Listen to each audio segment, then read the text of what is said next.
Breaking చూస్తున్నాం. Delhi liquor scam లో Kejriwal కస్టడీని court పొడిగించింది. July 3 వరకు కేజ్రీవాల్ జ్యుడిషియల్ కస్టడీ పెంచింది. మార్చి 21వ తేదీన ఢిల్లీ లిక్కర్ కేసులో ఈడీ కేజ్రీవాల్ ను అరెస్ట్ చేసింది. ఆ తర్వాత బెయిల్ పై కొన్నాళ్ల పాటు బయటకొచ్చారు. బెయిల్ గడువు తీరడంతో మళ్లీ జైల్లో లొంగిపోయారు. కేసు విచారణలో భాగంగా మరోసారి కస్టడీని న్యాయస్థానం పొడిగించింది. ఇదిలా ఉంటే కేజ్రీవాల్ బెయిల్ పిటిషన్ పై ఇవాళ సుప్రీంకోర్టు తీర్పు ఇవ్వనుంది.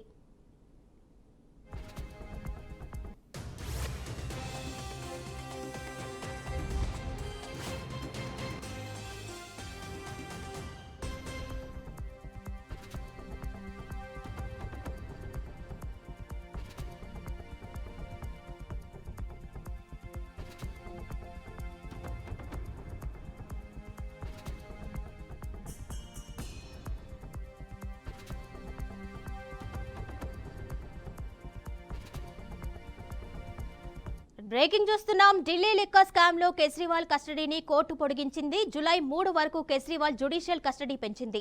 మార్చి 21వ తేదీన ఢిల్లీ లిక్కర్ కేసులో ఈడీ కేజ్రీవాల్ ను అరెస్ట్ చేసింది.